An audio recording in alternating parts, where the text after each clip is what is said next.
If you feel on edge all the time, if you're over analyzing every single text all the time, if you're always assuming the worst in people all the time, then this video is for you. So let's go back to your childhood and how when you grew up, you were programmed a certain way. Your parents raised you a certain way. Maybe your dad wasn't around. Maybe your mom was emotionally not there for you. That shaped you, right? Because that came with everything else on the line till you're an adult. Let me give you an example for a second. Maybe you were always on edge when your parents were around. You were always scared of messing up. Your parents had too much anger issues, so you always had to be quiet. You always had to be careful what you said. You always had to be careful of how you talked, how you walked, how you dressed, everything. And what all of that you think builds up? Just anxiety, anxiousness, urgency, all of that.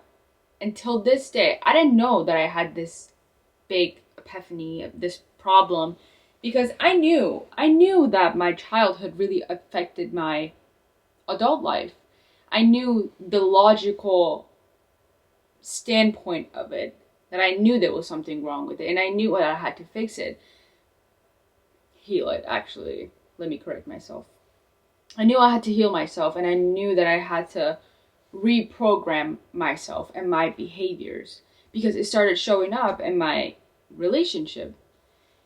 My boyfriend would be like, why are you in such a rush? Why do you always get ticked off easily? Or just a lot of things would just trigger me. And for example, there was this one time that we were at a store, and then this one person that was walking really slow, I went around them because I'm always just walking super fast at the stores, and everything that I do, I'm just like go go go. But that's the problem. That is exactly the problem, because that urgency, that anxiousness is just showing up right now. So anyway, I go around it, and then there was like this kid screaming, and I just wanted to walk out the store as much as I can, as fast as I can, and just leave. That was my brain telling me to go in a safe spot. So for me, I just wanted to go outside. And so he walks outside, and he's like, why are you running? Like, what is this for? Like, why are you acting this way? And I was like, the kid was screaming and the grandma was walking super slow, and I just wanted to get out. He's like, why? Where do you need to go? For what? I'm like, I don't know. I just thought I needed to go out. For me, it was just like, why? Like, why did I really do that? And so I've realized that, like, how my dad was, the way that I was growing up, my dad was always just very urgent. He also is just very anxious. And I've kind of like just learned that from him. And so I thought that was the norm until I had to catch myself, which comes to my next point, which is you have to change your patterns. So I still struggle with that till this day, that I need to have that slow life. Not like really super slow, like obviously, like I'm always on the go most of the time, but realize that like I need to slow down. Not everything has to be just go, go, go, go, go, because when your mind is just in that cycle, in that loop, that go, go, go loop, you can't think straight. You can't follow your purpose. You can't have empathy for people. Everything just becomes about you. The whole world ends up revolving around you and how you're feeling and how you're reacting. You become that toxic person. You become that person. You become your parents and what they have taught you, what they have said to you, how they reacted to things, and everything else. But it all ends up falling on you to understand that you cannot behave this way if you want to make a change for your future. So I had to understand that, like, okay, well, when I have these thoughts that come up in my mind, I need to shift them as fast as I can. So for example, let's say if I want to try something new, let's say if you want to go, it can be as little as this. Let's say you go to a restaurant and you usually get a burger. I usually always get a burger, and that's like my safe food that like I know it'll be good. I know it'll satisfy me. There's nothing wrong with it, but I also do want to try new things. But I never know if it's going to be good, if I'm going to be satisfied, because it's like I've always struggled with like I would not be that person to send my food back if it was like really bad. I'll be like, it's okay. I don't want any conflict. I don't want to speak up. I don't want to do this. I'm just going to take it. And so that also shows up in bigger issues in your life. So let's say, for example, back to my relationship. If there was a conflict, if something wasn't sitting right with me, I wouldn't speak up about it. And guess what? Overall, over time, that ends up building resentment. That ends up building bigger issues, a lot of anger. And this way, if you don't have that communication with anybody in general, talking about something that's not sitting right with you, all of the bigger issues will start coming up.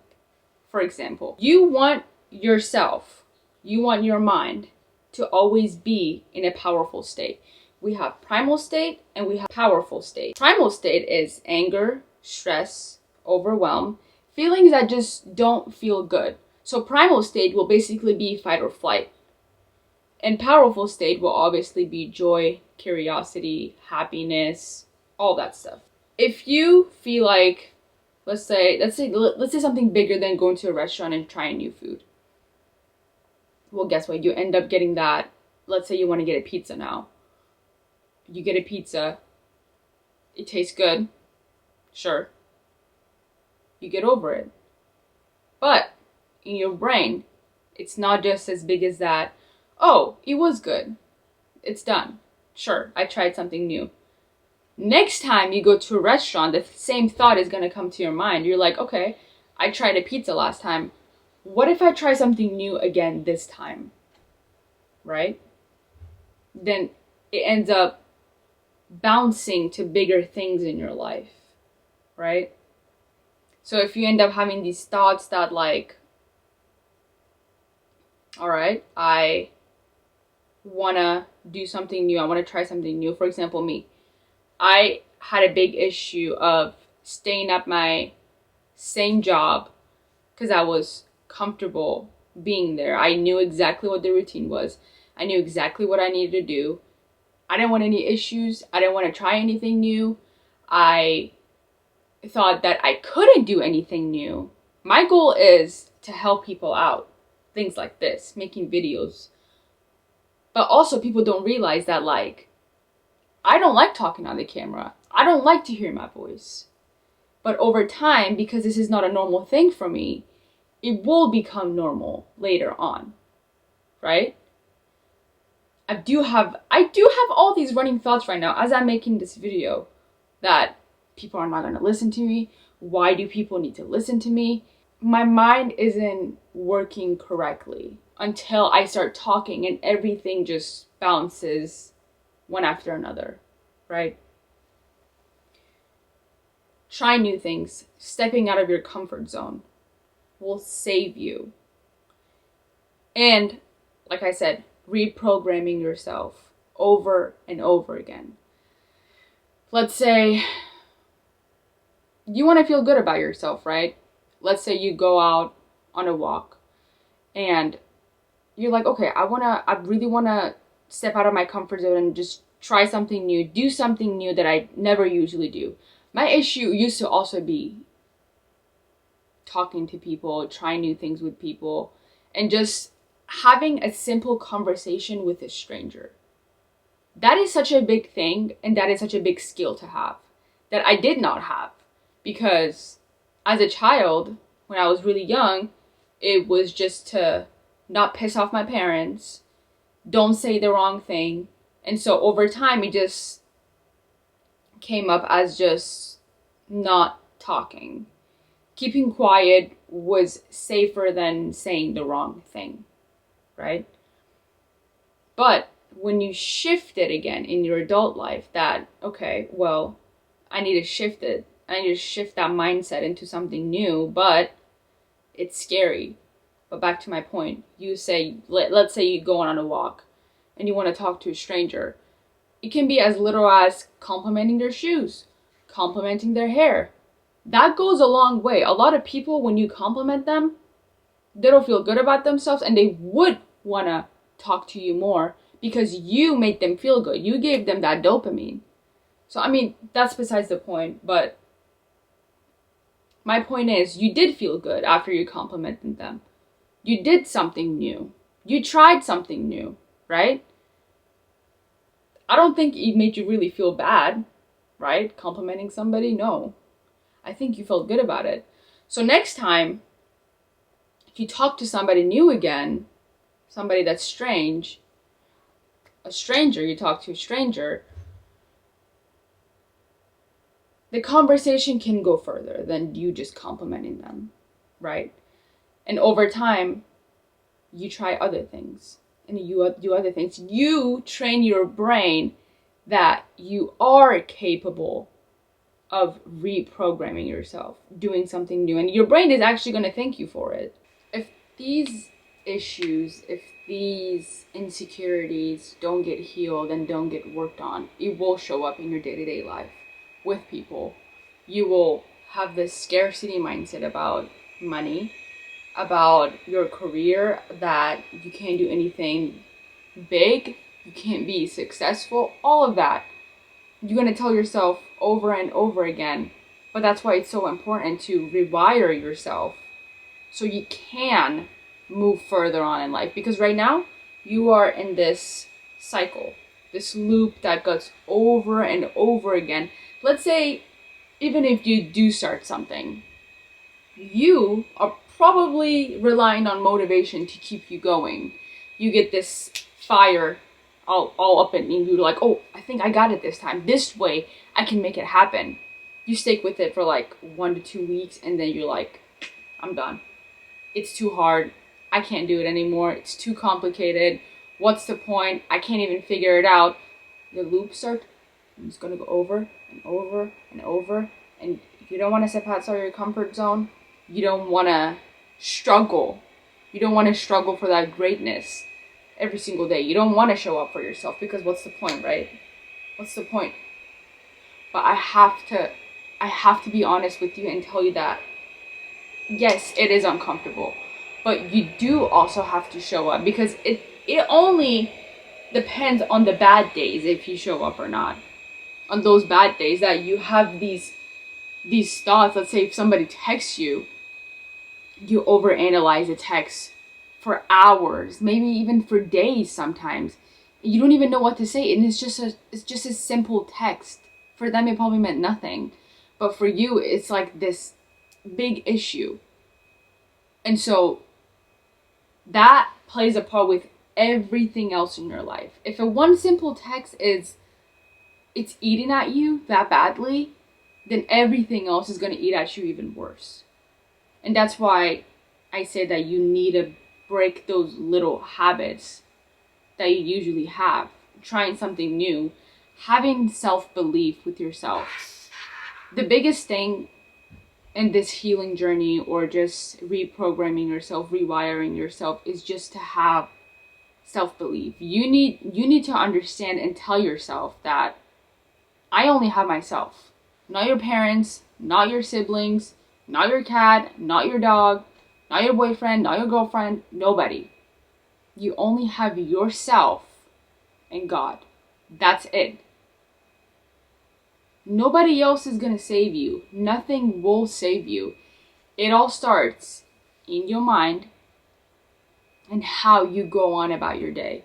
You need to wake up and tell yourself that you're going to have a really, really good day. Today's going to be the best day of your life. Because what happens when you tell yourself that? You are telling your mind that whatever that happens, even if something bad happens, because you told yourself that you're going to have a good day, your brain will have to think of a way to make this a good day. So you get these random thoughts, random opportunities, these just good thoughts. Like, even if something bad happens, a good thought later on comes down and you're like, okay, well, I think I am having a good day. This day overall will be great. Your brain has no choice but to satisfy you, satisfy your needs. So just being in that fight or flight mode constantly will not help you have clear thoughts, clear emotions, clarity in general. You have to take control of your mind or your comfort zone because of what happened in your childhood will kill your future. It really will, honestly. Look at a lot of these people who don't make it in their life. It's because they never took the time to sit with their thoughts and understand why they're feeling the way that they are feeling. And it's very important. It's all just self-awareness, self-correction, failure, and just a lot of talk with yourself. A lot of sitting down in just pure silence and understanding why. For what? How can you fix it? How can you heal it? How can you make yourself better? I'm telling you, it is very messy. It's very messy. Because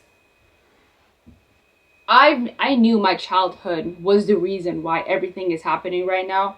About like 2 years ago, maybe. And because before that, I thought there was something just wrong with me. I thought I was just this anxious person. I was born anxious. My brother is anxious. My dad is anxious. My mom is anxious. So it's just, I'm also like that too. I was born with it. No, it's because I'm always surrounded by these people from being so young till now that they never took the time to heal themselves. So it's just kind of rubbing off on me, right? Same goes with your friends. Same goes in your environment, whoever you're hanging around with. If you're hanging out with people who don't make enough money, who have no future plans, no goals, nothing, you will become that person. You will be the fifth person out of all four of them. But if you hang around with people who are successful, who have healed themselves, who have a lot of self-awareness, then you will be the fifth person that has self-awareness, that is working on themselves, that will be successful, that will make a lot of money. Whatever your goals are, surround yourself with the same people, like-minded people. You have to. Yes, it's hard to be at home with the same people that gave you the issue, but just be out of that as much as you can. Surround yourself with like-minded people. It's very important. So it kind of, I think somebody told me this a long time ago. They told me that you're not broken. You're operating on an old script. Because in your mind, it's all just in your mind. Everything in this life, your mind plays with it as a game. So our mind, our brain lets us live because of an old pattern. The same repeated pattern is the norm for your brain. So your brain is going to be like, all right, this is what we usually do, so we're just going to stick with it. But it's very important for you to be like, no, that's an old script and I can't behave that way anymore. And so you get through that 2-3 week phase of complications and this messy behavior, and you want to go back to your old patterns. You want to do the old same thing that you've done before because your brain is like, okay, this is very uncomfortable and I need to keep you safe. I need to keep you comfortable. So let's go back to the old pattern. Let's go back into thinking that we're not good enough, thinking that we can't do enough, thinking what's the point of all this? Just like these old repeated words comes up to your mind. Or if you even struggled with smoking, drinking, going out, doing all that stuff, it's very hard to shift yourself from what you used to do before to what you are now. You got to think, who do I want to become? Who am I if I wasn't labeled as my childhood? So So you're thinking yourself as this, whatever that bad things that come to your mind, it all comes back to whatever these old memories used to be. Because you think that you're still that person when you don't have enough willpower to keep moving forward. But you gotta think and realize, okay, well, the highest version of myself, the person that I want to become like, would not do that, right? You're growing up. You gotta shift everything. It all lies on you. Your parents are not gonna help you, like I said. Your brother is not gonna help you. Your pets are not gonna help you. It all just lies on you. And if you don't make a change, your life will remain the same.